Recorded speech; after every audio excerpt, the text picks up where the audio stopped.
Welcome to West Indian Reader, and we're reading Salt and Roti, one of the stories from this book. This is a very old book. I read this when I was little. This is actually one of my favorites. The Poisoned Roti.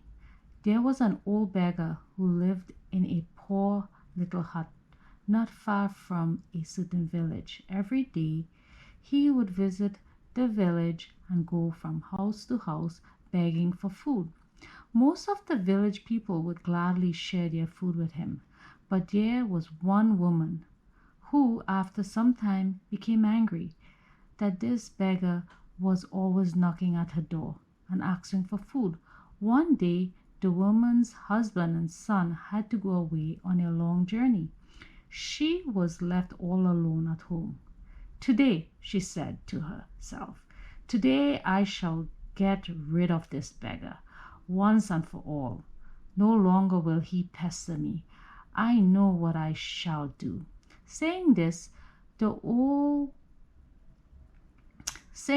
woman set about kneading some flour to make some roti, a type of flat unleavened bread. It's like a pita bread, basically. When it was just about the time that the beggar would come knocking at her door, the woman cooked one roti. Before she cooked the roti, she had mixed some poison in the dough. When the beggar arrived at her door, she was ready and waiting for him. Uncle, she said, today I have no rice to give you. I don't have any money either to offer you. All I have is a roti that I have just cooked. Look, it is still hot from the fire.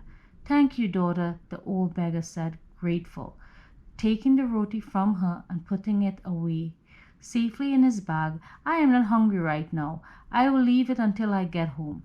The woman closed the door behind the beggar and laughed out loud, happy to get rid of him at last. The old beggar walked slowly home, silently praising the woman for the kindness she had showed him. Just after he arrived at home and settled himself for the night, he heard a knock on his door. He opened the door to let in a father and a son who sought some shelter for the night. Uncle, said the father, we have traveled all day and we are bone tired. We live in a village nearby, but my son cannot go a step further.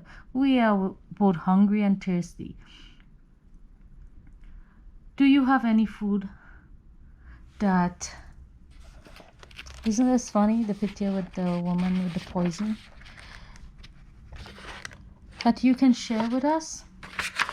We'll gladly pay for whatever you can offer us.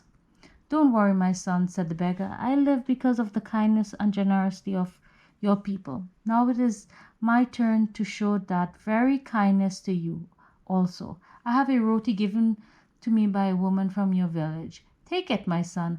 I ask no payment in return. The beggar broke the roti and shared it between father and son. After the two men had eaten, they went to sleep. In the morning, the beggar got up and went to awaken his guests. He called them. There was no answer. He called again. Still there was no answer. Finally, he went to shake them awake. He touched the father. The father did not stir. The beggar shook the son. He moved the boy's head from side to side. The boy did not get up. To his great horror, the poor beggar realized that both father and son were dead. The beggar anxiously hurried to tell the villagers what had happened. They all came to the beggar's hut to see who the dead people were. What a shock it was for the woman when she saw that they were none other than her husband and son. After hearing the beggar's story, the woman realized it was she to blame for the death of her two loved ones. Tormented by guilt, she confessed her evil deed to all those present at the beggar's home. But no one felt sorry for her, the wicked woman, the wicked widow. But no one felt sorry for the wicked widow. She was condemned to live alone for the rest of her life. This story shows that people should do kindness for everyone. because you never know. One day that kindness will have to be given to you. She tried to kill the beggar basically because she was mean, and she ended up killing her family.